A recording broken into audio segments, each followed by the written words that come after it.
Hi everyone, welcome to this video. I hope you're doing okay. Today we'll be talking about Macy's. If I were to explain Macy's is that cousin of Outfitters who went abroad for studies.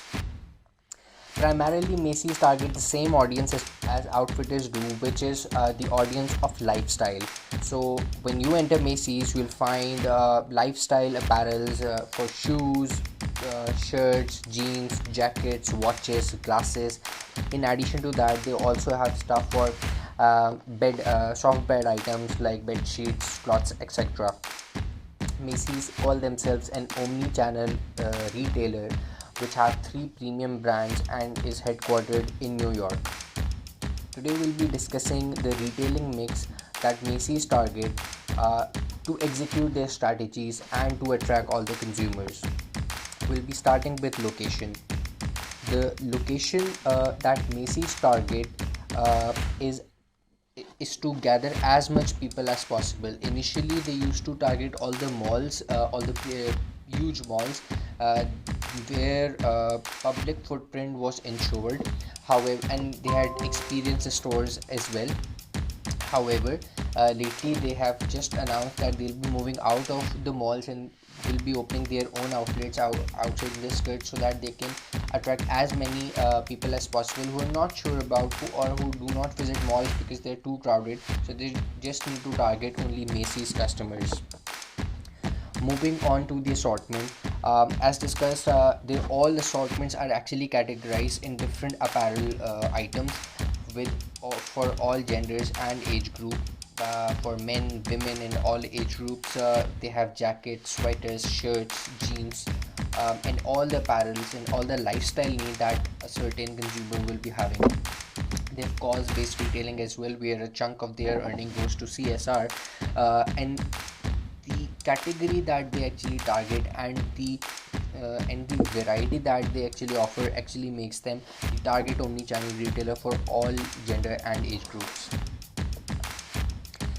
Because they are targeting a major chunk of people, pricing plays an important role. So they generally price all of their products moderately so that they can actually endorse frequent sales. However, for example, if I give an example of India, they are priced high because they do not have any manufacturing setup there, so they need to ship out their products all the way across to India, and that actually increases the cost altogether. And that's why in India it is categorized as a premium as a premium retailer and apparel chain. However, generally they keep their prices moderate so that they can attract as many consumers as possible. Similarly, to attract as many people as possible, they communicate and promote their products accordingly. They have presence in magazines, televisions, and radio advertisement. They very strong presence on social media because that's where they attract major chunk of people, and they also distribute store catalogs so that everyone is updated on what's the new design, what Macy's is up to, and what actually can they expect Macy's to provide. And to attract customers, and being an apparel brand goes without saying that they have amazing stores. Their stores are designed to have bright lights and open spaces, racetracks with displays, so they have all the categories displayed excellently so that the consumer can actually go on to each aisle and experience the product itself. It's all about experience that they say, experience the product itself and then finally purchase. They have in-house store where all the sizes are there so that people can actually exchange or try all the stuff. Because they're targeting such huge chunk of people, customer service plays an important role. They provide loyalty programs, expanded assortment when they categorize and expand their categories according to the feedback received from customers and according to the latest trend.